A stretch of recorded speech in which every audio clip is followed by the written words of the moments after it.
कल, आज और कल। रिया सुबह हो गई और उठ गई। अरे कोई सामान से टक ना जाना, इतना ही सुबी की सास ने बोला ही था कि तभी सुबी चौंकते हुए बोली, मम्मी जी आप ऐसा क्यों बोल रही हो। तब रीना जी कहती है, समय देख रही हो, 8 बज गए हैं, ये समय है कोई उठने का। तब वो बोली, मम्मी जी आज संडे है इसीलिए देर तक सो लिया। आज सौरभ की भी छुट्टी है और मेरी भी छुट्टी है, कौन सा कहीं जाना है, आज रेस्ट डे है इसीलिए देर तक। बस बस बहुत हो गया तेरा, आज तेरा रेस्ट डे है तो क्या मुझे चाय नहीं चाहिए या पूजा या अन्य एक्स्ट्रा काम नहीं है क्या तुझे। रोज सुबह 5 बजे उठना चाहिए। हम पहले रोज 5 बजे उठते थे, हमारे लिए ना संडे होता था ना मंडे, हम सातों दिन एक जैसे ही रहते थे। तब सुबह कहती है, मम्मी जी रोज तो 5 बजे उठती हूँ, आज देर से उठी तो क्या हो गया, डेली तो उठते हैं ना। तभी रीना जी कहती है, क्या डेली के दिनों में संडे नहीं होता है। इतना सुनते ही वो बोली, ठीक है मम्मी जी, हर संडे को भी 5 बजे उठूंगी, अगले संडे को भी अलार्म लगा कर सोऊंगी।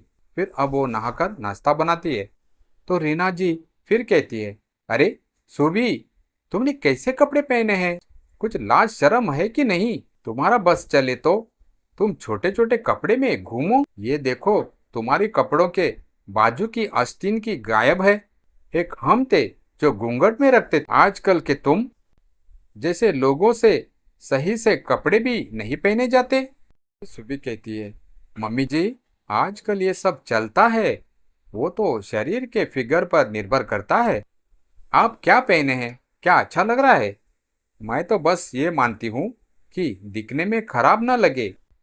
अच्छा अच्छा, मैंने कहा ना ये सब नहीं चलेगा, रीना जी दबाव बनाकर बोली। तभी भी सुबी बूझे मन से कहती, आप कह रही हो तो अभी बदल देती हूँ।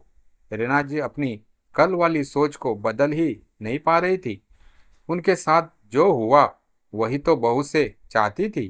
खैर शाम को डिनर के लिए सुबी और समर्थ जाने को बताते हुए कहते हैं, मम्मी हम दोनों डिनर पर जा रहे हैं। तो आश्चर्य से रीना जी बोली, आज तुम लोग इतनी जल्दी जा रहे हो। तब समर्थ बताता है, मम्मी हम लोग पहले मूवी जाएंगे फिर डिनर करते हुए लौटेंगे।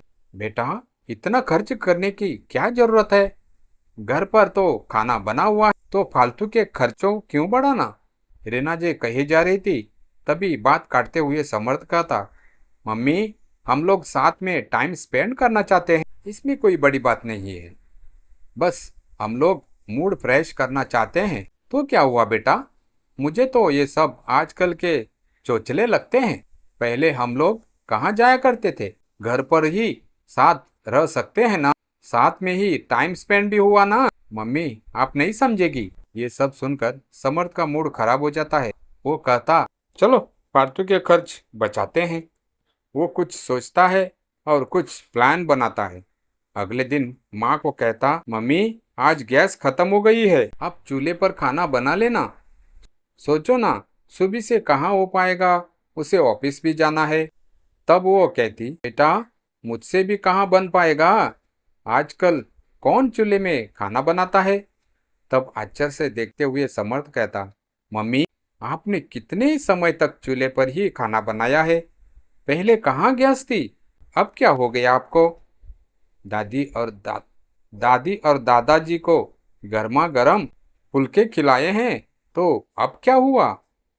तब वो कहती, पहले की बात और थी, अब मैं कहाँ तक परेशान होंगी, अब सुविधाएं हो गई है तो क्यों बनाऊं।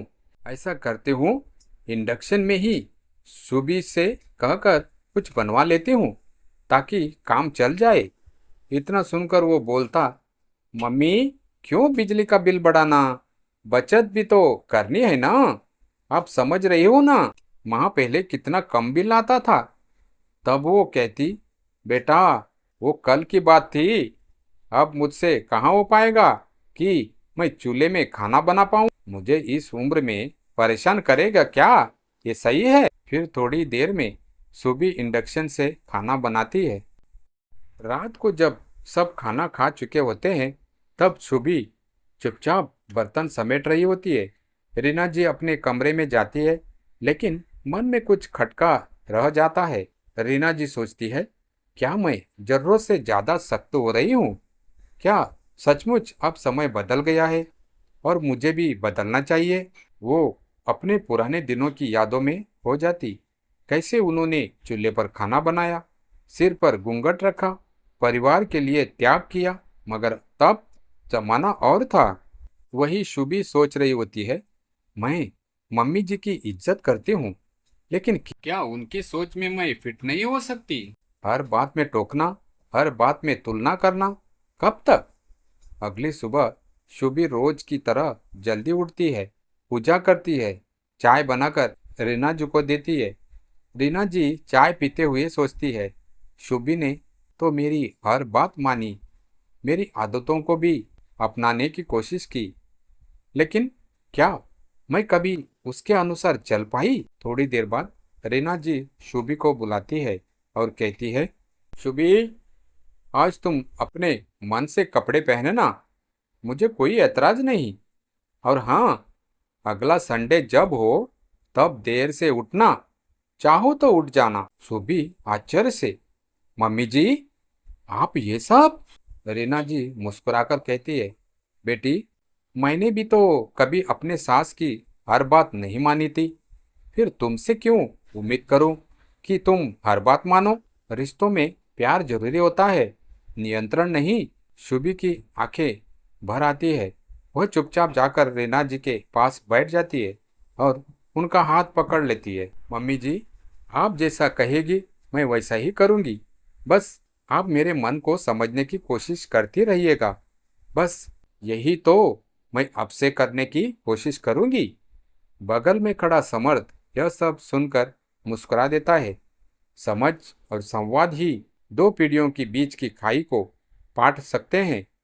रीना जी जैसे लाखों सासे अगर थोड़ी सहानुभूति और लचीलापन दिखाए, तो सुबी जैसी बहुएं भी खुद को परिवार में सहज महसूस कर सकेगी। रिश्तों में परिवर्तन को स्वीकार करना कठिन होता है, लेकिन नामुमकिन नहीं।